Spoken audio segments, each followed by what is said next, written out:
Bienvenue et merci de prendre en permanence le rendez-vous. Des plaintes et récriminations, le réseau de téléphonie mobile MTN Bénin en aura enregistré toute une série ces derniers jours. En cause, la défalcation dite abusive des comptes de certains de ses abonnés. L'opérateur qui se défend de n'avoir récupéré que ce qui, par inadvertance, aura été viré sur certains comptes, n'aura guère convaincu ses abonnés qui crient au mépris et à l'escroquerie. Et à leur côté, désormais, pour se faire justice, la voix des consommateurs. MTN Bénin, dans le collimateur des consommateurs. Le juste ou faux procès. Le débat, c'est tout de suite maintenant en notre compagnie. Oui, Robin Akombessi, le président de l'ONG La Voix des consommateurs. Robin Akombessi, bonjour. Bonjour Joël Itondi, bonjour à nos téléspectateurs. Merci pour la disponibilité.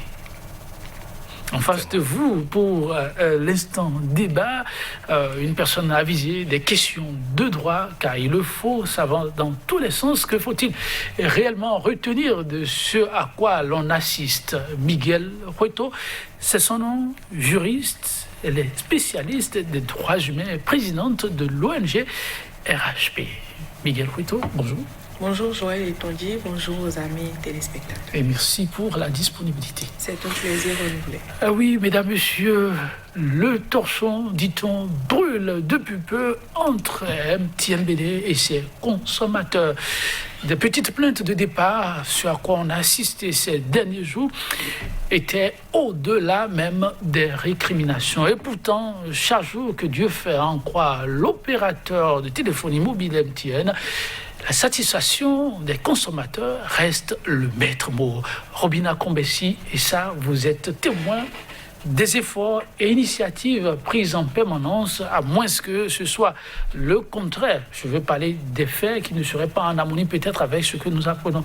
Et vous êtes aussi jeté dans la danse aux côtés des consommateurs, et c'est ce qui aura surpris plus d'un. Pour nos téléspectateurs qui ne savent pas ce dont il est question, en quelques mots, que retient-on réellement de l'imbroglio observé entre consommateurs et opérateurs GSM MTN Bénin? Merci. Je profite de l'occasion pour saluer tous les consommateurs béninois qui ont réclamé pour recouvrer leurs droits et la satisfaction de leurs intérêts socio-économiques. Je vais commencer par dire que ça ne devrait surprendre personne qu'on défende les consommateurs, puisque c'est notre mission de tous les jours. Et même si pendant environ une année, nous avons gardé un peu une attitude d'observation, cela ne veut pas signifier que nous avons jeté l'éponge, pas du tout. Nous avons juste utilisé une bonne vieille maxime. Il y a des moments où on parle, il y a des moments où on agit, il y a des moments où on se tait. Je vais poser deux questions en une, mais oui, je suis obligé de revenir là-dessus, oui, parce que vous dites, c'est notre mission, on doit défendre le consommateur et cela ne doit surprendre personne.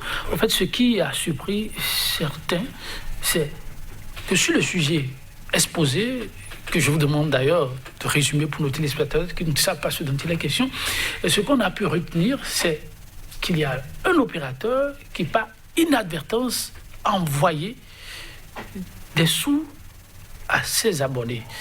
Qui plus est, à des gens qui ne devraient pas en bénéficier. Si je ne fais pas bien le résumé, vous le direz.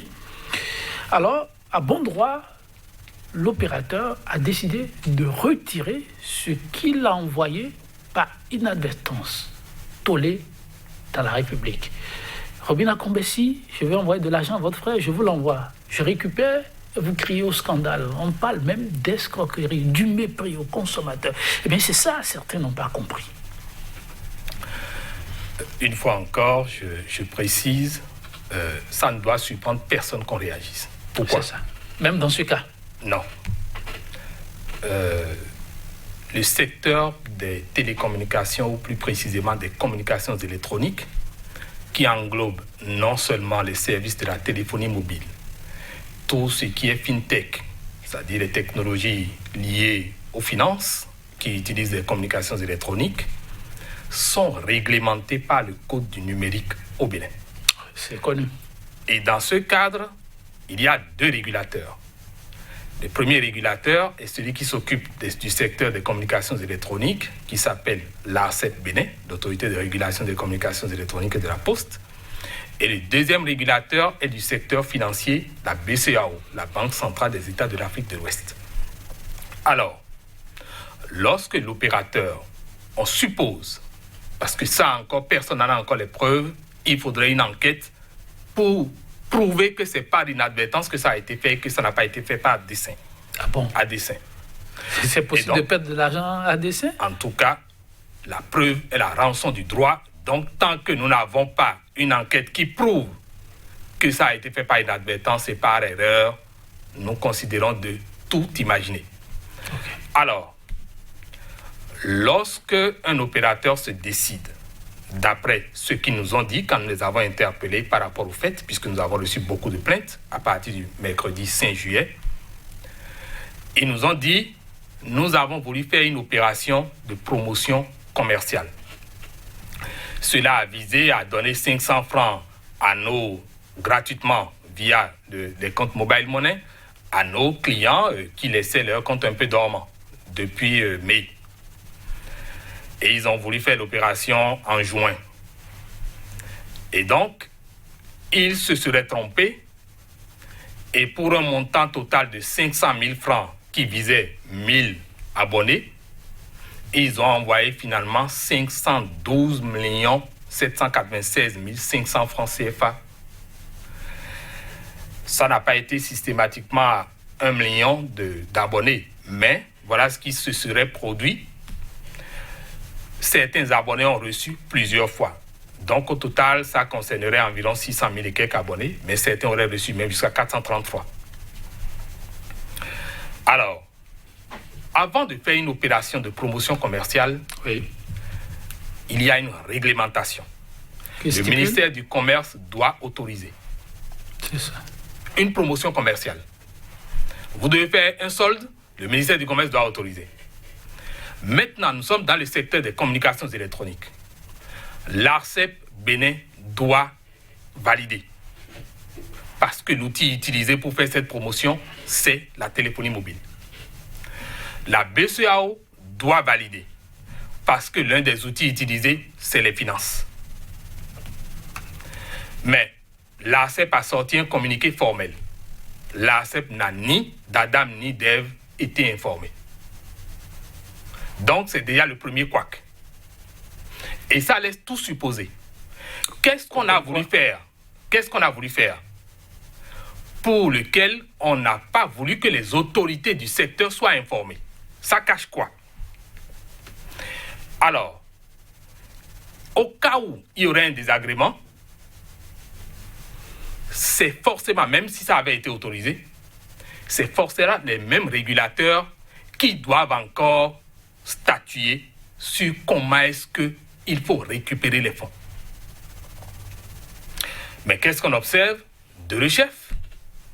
Ils se sont transformés en justiciers dans la société. C'est un peu comme si le consommateur, dans le cas d'espèces, se soit transformé en justicier et se dise, moi par exemple, je n'ai pas reçu vos fonds et vous m'avez défalqué, donc je vais en découdre avec vous. Imaginez ce que ça peut créer dans la société. Ça aurait pu tourner à une révolte nationale. Puisque les gens sont sortis massivement pour aller dans les agences et malheureusement, c'est nos concitoyens béninois qui sont leurs agents, qui gagnent combien, qui ont été les plus grandes victimes. Stress moral et tout. On ne sait même pas s'il n'y en a pas qui a été tapé quelque part. Donc, c'est inadmissible qu'un opérateur, quel qu'il soit, puisse se mettre dans cette logique de retirer des fonds. Et vous savez, dans le secteur, nous sommes en train de faire ce qu'on appelle l'inclusion financière. Je participe à ce comité qu'on appelle le CNSMO, chargé de la mise en œuvre, du suivi de la mise en œuvre de l'inclusion financière. Pourquoi l'inclusion financière? La majorité de nos populations n'ont pas accès aux services financiers bancaires. Mais sans les transactions financières, elles ne pourront pas sortir de la précarité. Donc, il faut leur permettre d'avoir accès à des outils innovants comme le mobile money. Donc, pour nous, c'était une obligation de promouvoir l'inclusion financière. et donc ces outils des fintech. Un pas qui vient mettre à rude épreuve l'initiative. C'est venu créer une crise de confiance sans précédent. De sorte que moi, aujourd'hui, je me retrouvais en face de la BCEAO que je vais leur demander qu'est-ce qui doit justifier encore aujourd'hui que j'aille dire aux pauvres paysans sors ton argent de ton lit, de sous ton lit, et d'aller déposer chez MTN.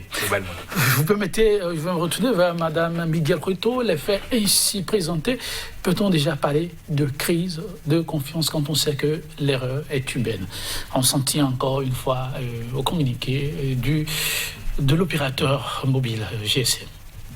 L'erreur est humaine, mais persévérer dans l'erreur, c'est ce qu'il y a de grave.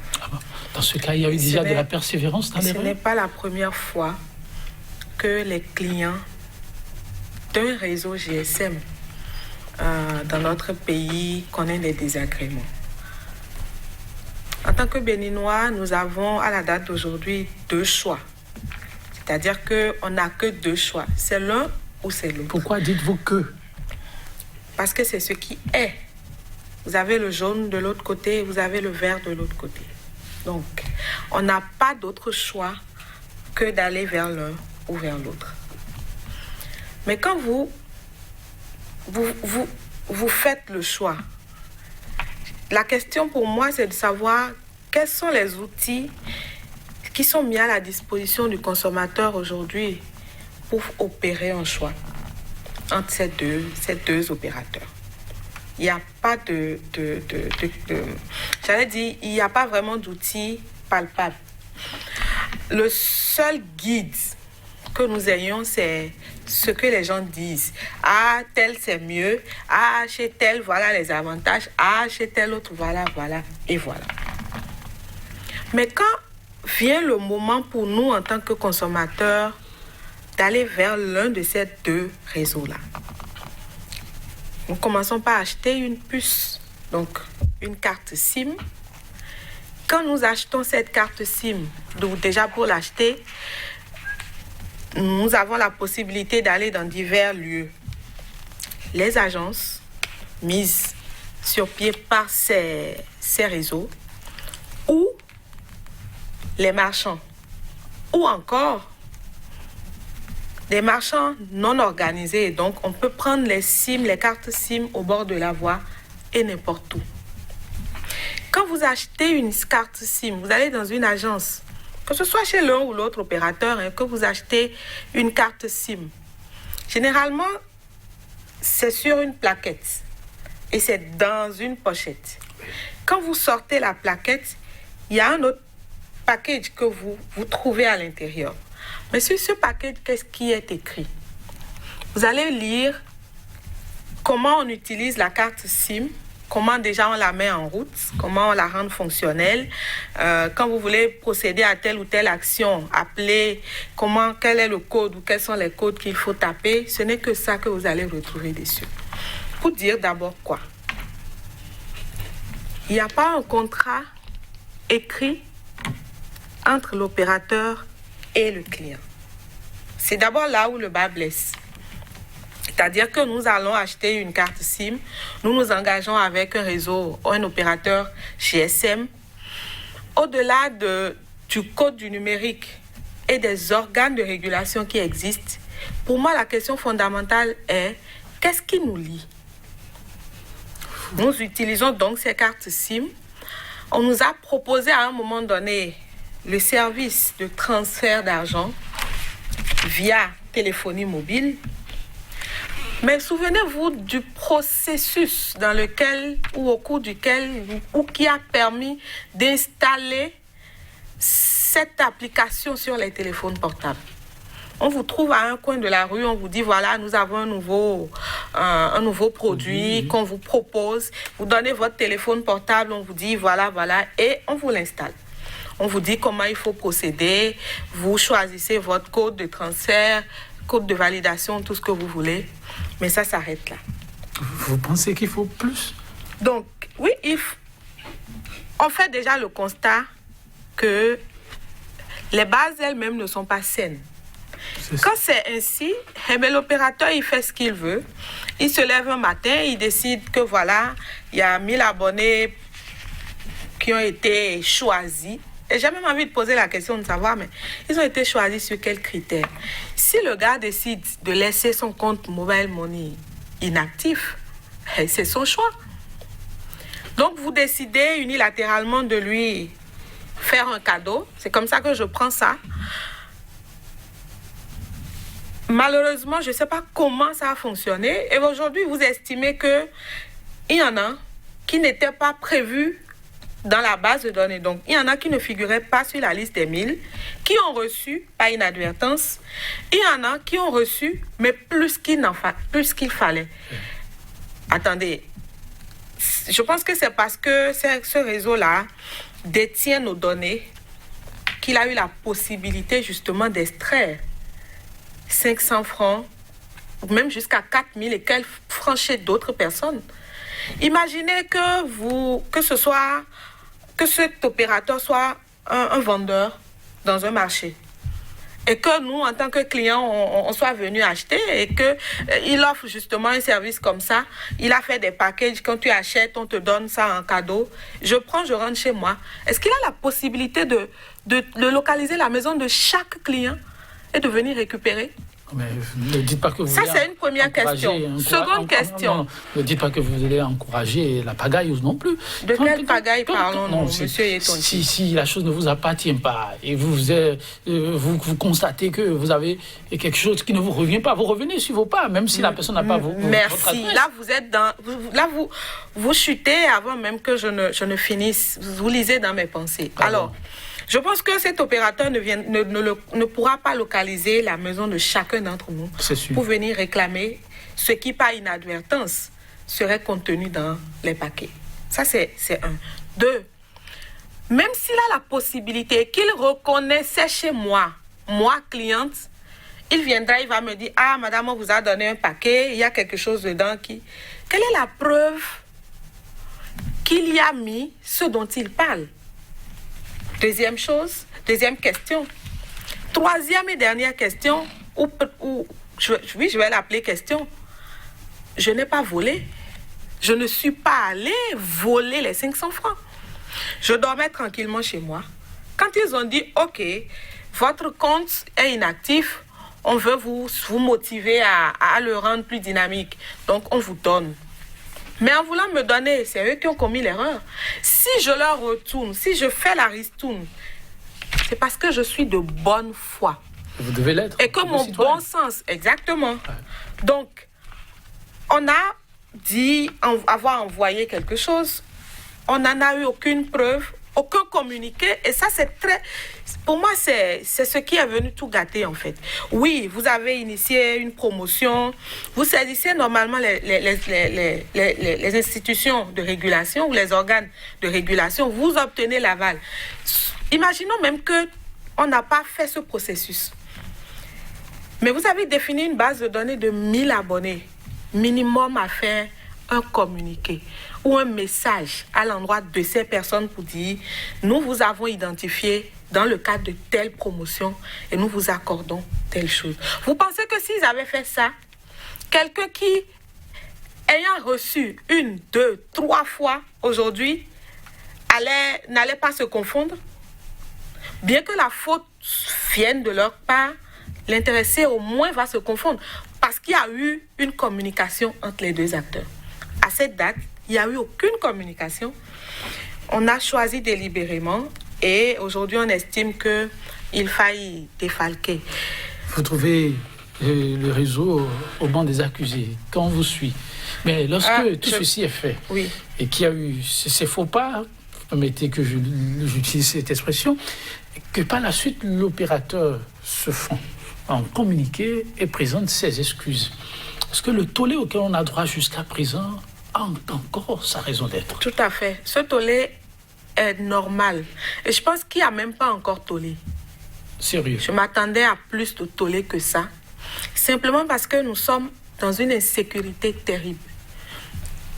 Quand on veut faire une opération sur votre... notre sujet là, insécurité? Bien sûr, nous sommes dans une insécurité financière avec ce réseau.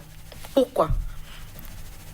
Quand on a souscrit à ce service, oui, On nous a dit, vous devez avoir un code secret, n'est-ce pas? Oui.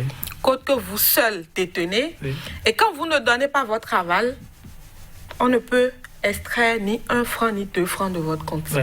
Mais ce réseau s'est permis le luxe de le faire sans notre aval, sans l'aval du consommateur.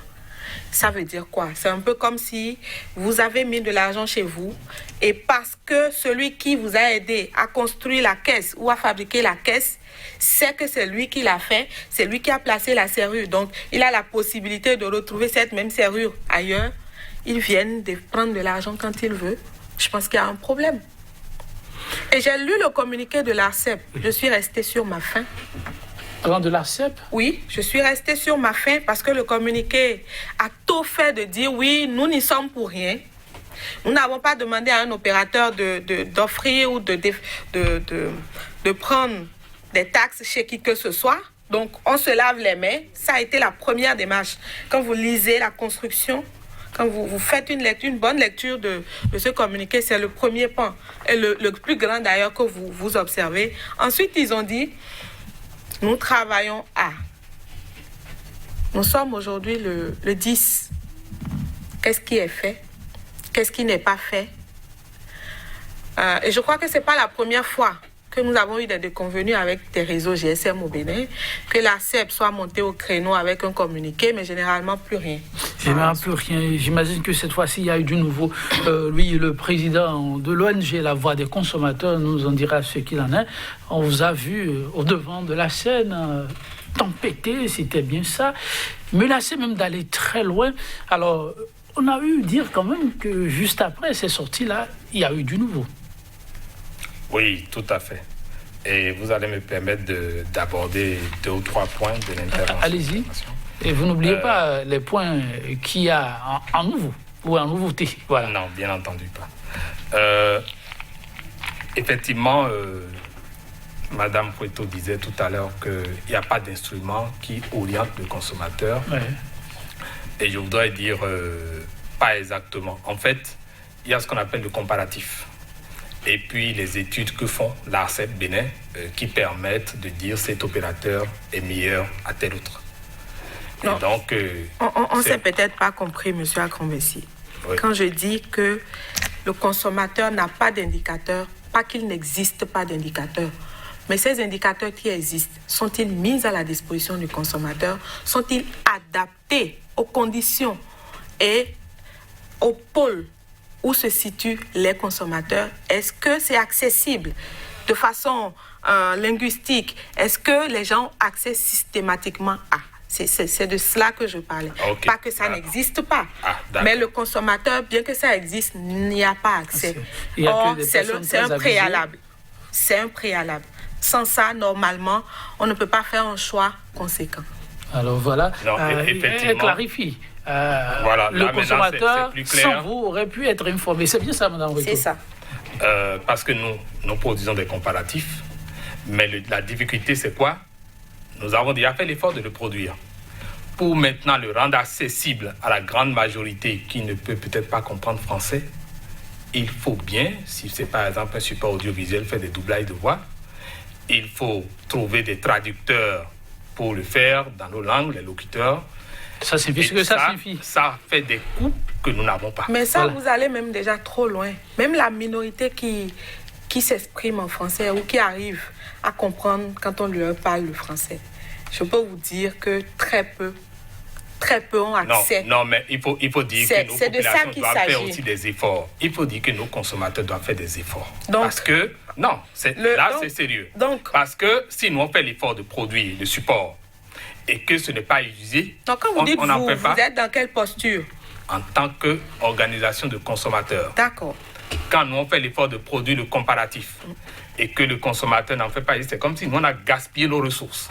Non, on ne va pas faire ce débat. Je crois qu'il y a plus important. Okay. Le contrat, effectivement, les contrats n'existent pas. Et à 2 niveaux. Primo, le consommateur n'a aucun contrat par rapport au mobile money aujourd'hui. Nous avons soulevé cette question plusieurs fois. Les opérateurs nous ont dit c'est en cours, les émetteurs de monnaie électronique, c'est en cours, mais jusqu'à la date actuelle, on n'a rien vu. il y a les contrats qu'ils doivent avoir avec les distributeurs, les e-marchands de mobile money. Ils leur ont fait signer des documents dont eux seuls ont copie, qu'ils ont appelé contrat, dont eux seuls ont copie. Et les autres n'ont même pas copie. C'est-à-dire, c'est juste l'émetteur. Il y a deux parties. Oui. L'émetteur de monnaie électronique a copie du contrat, entre guillemets, ou entre griffes, mais le distributeur n'a pas copie. Donc, il ne sait même pas quel type de service il fournit. Ne dites pas qu'il y a des gens qui acceptent ça. Malheureusement, nous dormons un peu au Bénin. Et c'est ça que je fustige. Que ce soit de la part des consommateurs, que ce soit de la part des opérateurs économiques, que sont par exemple ces e-marchands. Et c'est pour cela que nous sommes engagés à les accompagner parce que, vous savez, nous sollicitons des services directement auprès d'eux. Et donc, nous avons vu finalement qu'ils sont manipulés. C'est la partie la plus fragile du maillon parce qu'au moins les consommateurs, nous on arrive à les éveiller un tout petit peu, mais eux, personne ne s'en occupe. Mais je dirais qu'aujourd'hui, ce qui a été plus grave dans ce qui s'est passé, c'est que si les gens ont bien observé, dans la période où l'incident s'est produit, vous envoyez, vous faites des dépôts, ou vous-même, on vous en envoie, mais vous n'avez pas la notification électronique que vous avez reçu de l'argent. Vous dites c'est plus grave.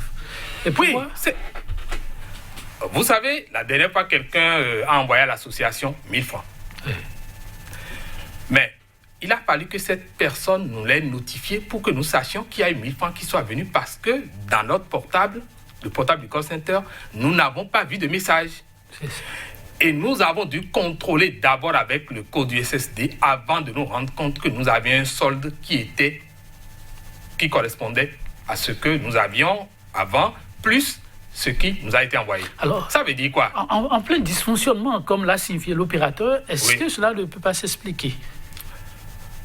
Vous savez, c'est très grave. C'est très grave parce qu'il y a toute une nébuleuse autour de ce fameux dysfonctionnement. Et je voudrais dire que si vous prenez, surtout les personnes illettrées, et c'est malheureusement ça, combien vont vérifier leur solde? Même parmi les lettrés, c'est un gros souci. Surtout ceux qui semblent en avoir un peu trop sur leur compte, ils ne font pas attention. Donc, lorsque vous n'avez pas cette notification, en principe, s'il y a un dysfonctionnement chez l'opérateur, c'est qu'il doit communiquer largement pour signifier qu'il a des problèmes. Et là, chacun devrait commencer par faire attention à ses opérations. Mais avec ce flou-là, c'est là où je vous dis que nous n'avons encore aucune preuve que ce n'est pas fait à dessein. Alors, puisque vous êtes revenu là-dessus, excusez, mais dans quel intérêt peut-on agir à dessein sur un sujet comme celui-là, aussi sensible et qui peut causer aussi d'énormes dommages à l'opérateur? Vous savez, je n'en veux pas aux fournisseurs globalement, mais un opérateur économique, un capitaliste n'est pas un saint. Il n'est pas un saint. Et donc, si jamais vous, en tant que consommateur ou client, vous dormez, attendez, pourquoi est-ce qu'on parle d'éthique aujourd'hui au niveau du commerce? Pourquoi est-ce qu'il y a la CONUCED, la Conférence des Nations Unies pour le commerce et le développement? Pourquoi est-ce qu'on s'acharne à dire qu'il faut protéger le consommateur? C'est parce qu'on sait que lorsque le fournisseur en a l'occasion, face au maillon fragile, il en abuse. Alors, vous défendez aussi la cause. Permettez, je n'ai pas fini puisque vous parliez de nouveautés. Non, on revient là-dessus. Vous avez fait tellement de développement que c'est important d'avoir le regard du juriste. Est-ce que dans des secteurs comme ceux-là, on peut avoir des dysfonctionnements provoqués? Alors, je pense que c'est des machines qui sont programmées. C'est des humains qui les programment. On l'a dit à l'entame de l'émission, l'erreur est humaine, ça peut arriver. Mais quand on persiste dans cette erreur, c'est là où ça fait mal. Pour dire que, vous voyez, ces dysfonctionnements qui entraînent le fait que vous ne recevez pas les notifications, ça ne date pas d'aujourd'hui.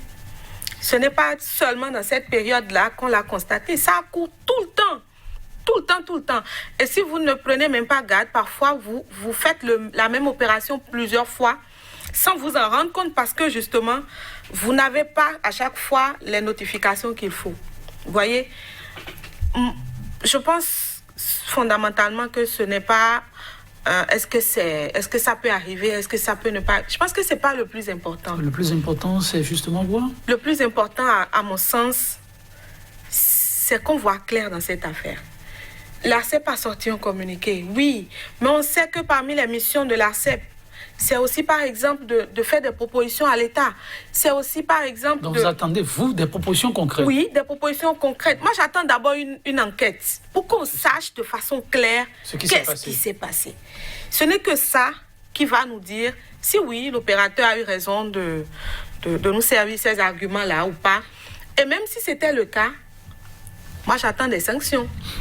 Vous attendez des enquêtes, ensuite des sanctions. Y a-t-il de nouveautés? Vous dites oui. Au nombre de ces nouveautés, peut-on dire qu'il y a officiellement déjà une commission d'enquête ouverte pour que toute la lumière soit faite sur ce qui s'est réellement passé? En fait, nous, on a formulé notre courrier qu'on est en train d'adresser déjà aux différents régulateurs, au ministère des Finances, au ministère du Commerce, au ministère... il y a encore un ministère qu'on a rajouté, à la Chambre de commerce et d'industrie du Bénin, au Conseil national du patronat, parce que nous prenons toujours toutes ces dispositions pour établir toutes les démarches administratives. Ça, c'est les démarches que vous entreprenez même. Et l'ARCEP Bénin vient d'ouvrir une instruction. OK. Et donc, cette instruction, c'est ça qui va permettre de mener l'enquête ou les enquêtes pour pouvoir établir la vérité des faits.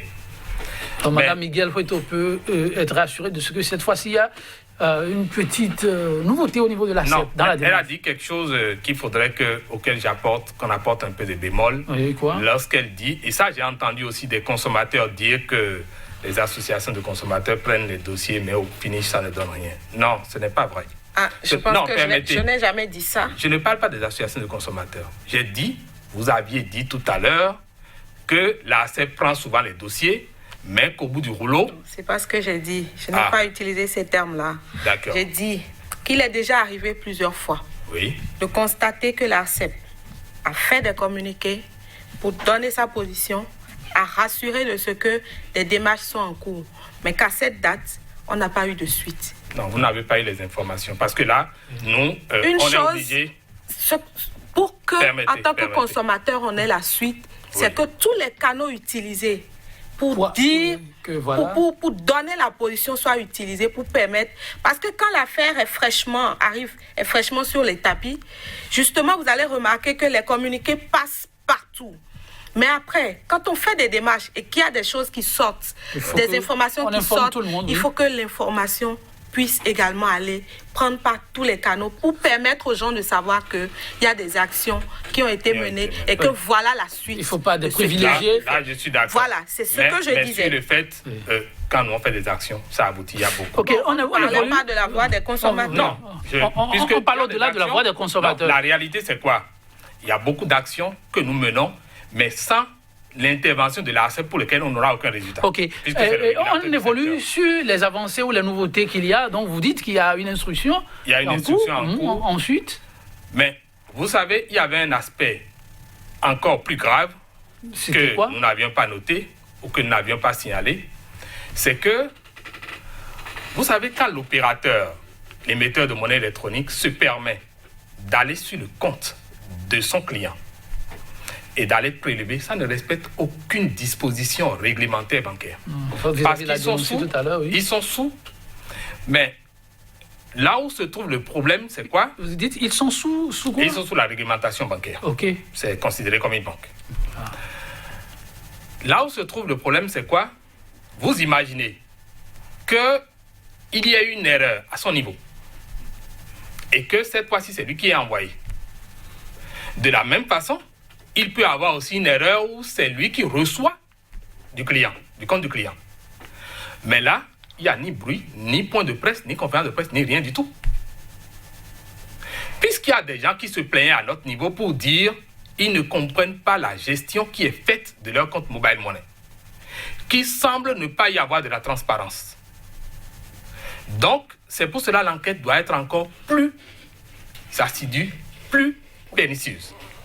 plus pointu. Alors, à quoi les consommateurs pourraient-ils s'attendre dans les tout prochains jours? Permettez que je finisse avec ceci. Oui. Ce qui nous a touchés aussi, c'est qu'il y avait des consommateurs qui n'avaient rien reçu effectivement, mais qui étaient débarqués puisque dans nos échanges avec l'opérateur, il a reconnu et a dit que dans ces cas-là, qu'ils sont prêts à corriger et à retourner les fonds. Ils ont promis. Mais ce qui est dramatique, c'est que vous avez pris de l'argent chez certaines personnes et on a reçu des messages où les gens ont été excusés, trivial à la limite, pour dire qu'ils voulaient donner de l'argent de popote à leur épouse et ils sont allés consulter leur compte, il n'y avait rien.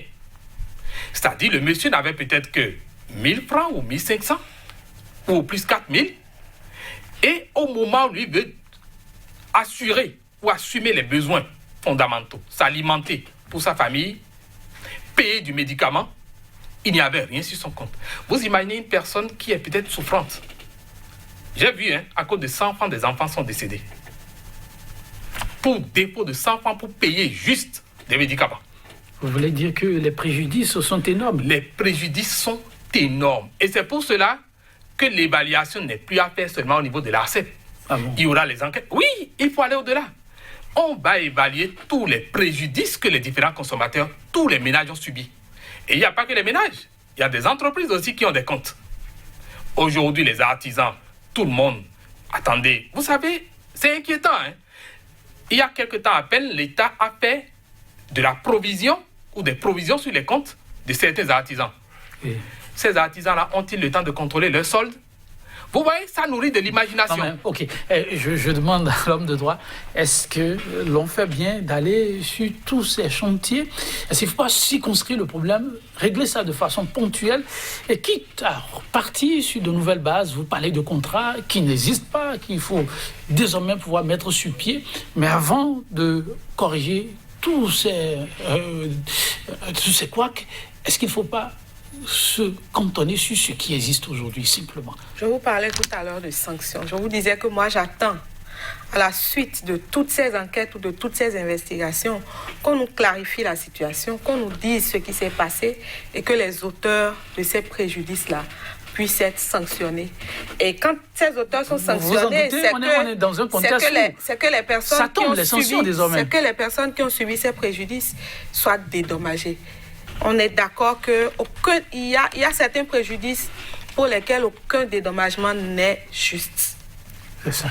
Vous pensez que c'est le cas? C'est possible. C'est possible. Et c'est là où je vais peut-être lancer encore un appel à nos compatriotes parce que parfois c'est compliqué. Et j'imagine la peine que peut ressentir ou que peut connaître la voix des consommateurs dans cette besogne-là. Parfois, ils ont besoin que les personnes concernées arrivent vers eux avec des preuves. Ce n'est que comme ça qu'ensemble, ils vont mener le combat. Mais malheureusement, s'ils n'ont pas les informations qu'il faut, ils vont prendre en compte seulement ceux-là qui vont se porter vers eux et les autres vont souffrir en silence. Mais je peux vous dire, il y a une certitude, c'est que, il l'a dit, les préjudices, c'est peut-être sur le plan sanitaire, c'est peut-être sur le plan économique, c'est peut-être sur le plan commercial, c'est à divers niveaux. Mais au-delà de tout ça, le temps que les gens perdent à aller vers les agences pour demander qu'on leur explique, c'est un préjudice énorme. Time is money, a dit quelqu'un. Et ça ne se compte pas. Ça ne se quantifie pas en numéraire. Ce préjudice-là, qui est-ce qui va dédommager les personnes qui... Ça n'a pas de prix non plus.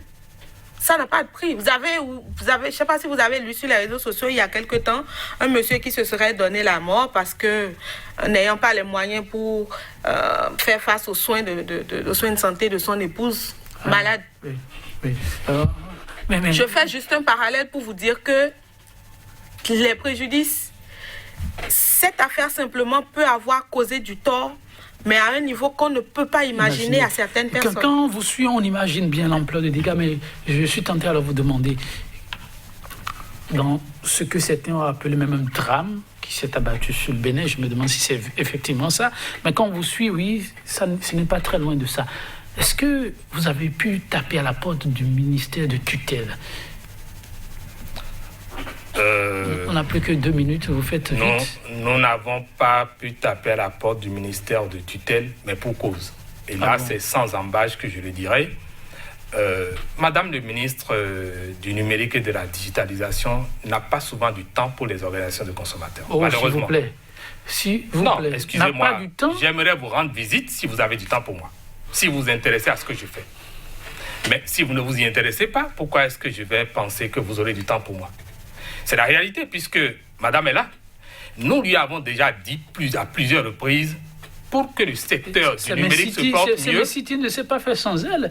On l'a vu, très dévouée pour la cause, autour de la jeunesse. Nous avons eu 2 séances, je crois, depuis qu'elle est là. Vous imaginez? Je rappelle ce principe de Gandhi, tout ce que vous faites pour moi, sans moi, c'est contre moi que vous le faites. Ne dites pas qu'elle est dans cette logique-là. Non, excusez, si c'est grâce à moi que l'écosystème du numérique fonctionne, et que vous refusez de m'écouter, vous refusez de me recevoir pour qu'on discute. Mais visiblement, ça veut dire que ce n'est pas pour moi que vous êtes là. Et vous savez, je voudrais préciser aussi quelque chose. Il y a eu beaucoup de résultats que nous avons eu dans le secteur. Vous me permettrez de le dire rapidement. Dans le secteur du numérique. Vous savez, l'opérateur MTN est particulier. En 2015, pour les 2 opérateurs, nous avons obtenu une restitution de 176 millions à 20 000 abonnés pour cause de surfacturation. Ça veut dire qu'ils le font exprès. J'ai dit surfacturation. Une surfacturation, vous savez très bien avant de l'avoir fait. Ce n'est pas une erreur. En 2017, amende d'environ 512 millions contre MTN et Glo. Ah bon? En 2019, l'opérateur MTN seul a reçu une sanction de 1,354 milliard. De la part de qui? Mais c'est l'ARCEP qui délivre les sanctions. OK. Et donc, il verse au trésor public. OK. C'est pour vous dire que les actions au finish aboutissent. Et peut-être comme Mme Cueto l'a dit, il importe que l'ARCEP et le ministère globalement communiquent. Parce que le ministère, sa visibilité... Conclusion? Ma conclusion, c'est que, je vais lire un peu l'article 20 du Code du numérique qui dit ceci: les opérateurs ne peuvent utiliser leur réseau ou sciemment en permettre l'utilisation à des fins illégales ou contraires aux dispositions légales et réglementaires. En cas de non-respect des dispositions du présent article, les opérateurs s'exposent aux sanctions prévues par les dispositions légales et réglementaires en vigueur. Ça veut dire quoi? L'opérateur sera sanctionné, ça, il n'y a rien à faire. Je me battrai jusqu'au bout et je me battrai pour que le dédommagement soit effectif. Sinon... Affaire à suivre, donc, votre conclusion? Oui, moi j'ai juste envie de dire aux consommateurs de droit. Parce que pour moi, les consommateurs, les clients de ces réseaux-là sont des consommateurs de droit. J'ai envie juste de vous dire, chers compatriotes, réveillez-vous. Réveillez-vous, autrement vous allez subir au jour le jour et personne ne va venir à votre secours. Merci à vous, Madame Miguel Cueto. Merci également à vous, Monsieur Robin Akron. Merci, chers téléspectateurs. On va s'en arrêter là. Il s'agit d'un sujet d'actualité qui fait encore grand bruit. La fin, on reviendra pour vous en donner le contenu. Je fausse compagnie sur cette citation de Sénèque. Un bonheur que rien n'a entamé succombe à la moindre atteinte. Mais quand on doit se battre contre les difficultés incessantes, on s'aguerrit avec le temps dans l'épreuve. Prenez soin de vous et à très bientôt.